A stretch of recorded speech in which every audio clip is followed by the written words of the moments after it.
Hello YouTubers na kagaya ko. I just wanna share to you my journey in YouTube. So, before I join, nagre-research muna ako, tapos practice kung paano mag-edit kasi yan yung basic talaga matutunan.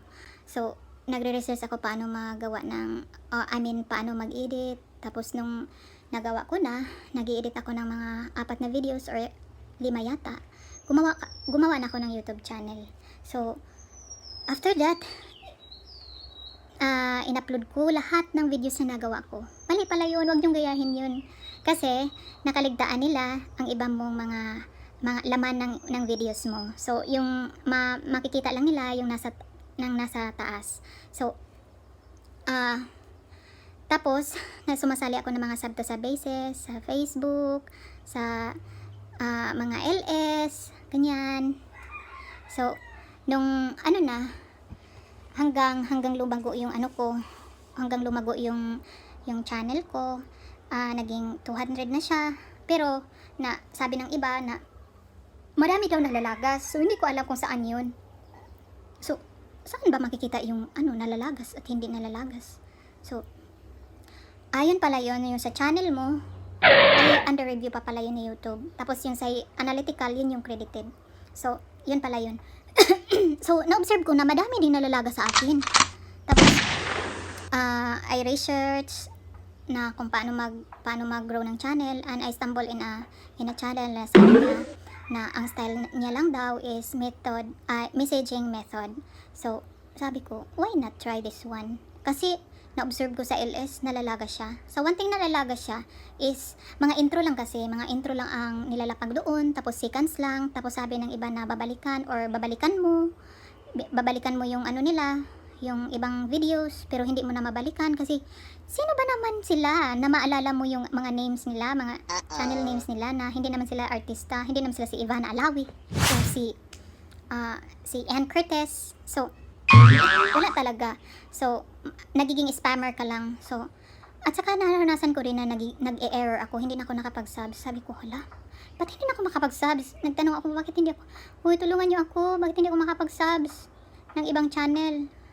So, ang last na LS ko is, nasa 246 na yung yung subscriber ko, yung sa sa YouTube channel ko. Tapos, sabi ko, wala, paano na yun? Hindi na ako makapag-subs sa iba. So, nag-research na lang ako kasi wala na akong magawa kung paano. So, sabi nila, i-uninstall ko daw.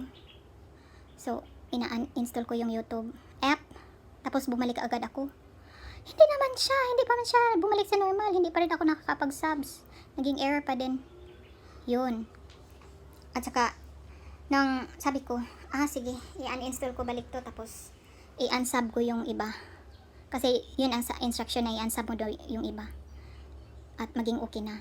So, ina-unsub ko sila Ivana Alawi, sila ni Ann Curtis. Sila sikat na yun. Huwag nyo yung i-unsub yung mga newbies pa lang kasi the newbies are your foundation. Sila yung foundation ng channel mo. So, huwag mo mamalaitin na mga small YouTubers. Sila yung nagre-response agad. Kasi yung iba na monetize na, hindi yun na yung nagre-response sa message mo. Di ka na papansinin. So, yun. Tapos, nung 2 beses ko uninstall yung YouTube app.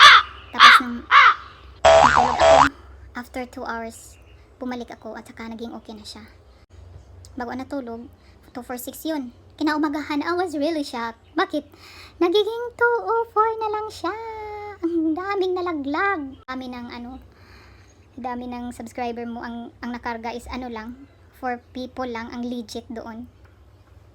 So sabi ko, this is not right. So I just want to explore and try this strategy, this messaging strategy. So ang ginawa ko ay nag-watch ako ng mga random channel. Tapos wina-watch ko yung mga videos nila na tipuhan ko. Tapos after 1 minute, kung ayaw ko yung content, pino-forward ko na lang sila.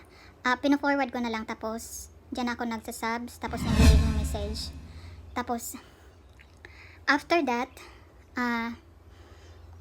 saan ako kumuha ng another channel? Doon sa mga commentors. Malalaman nyo yung mga recent na ano, kasi nasa top sila.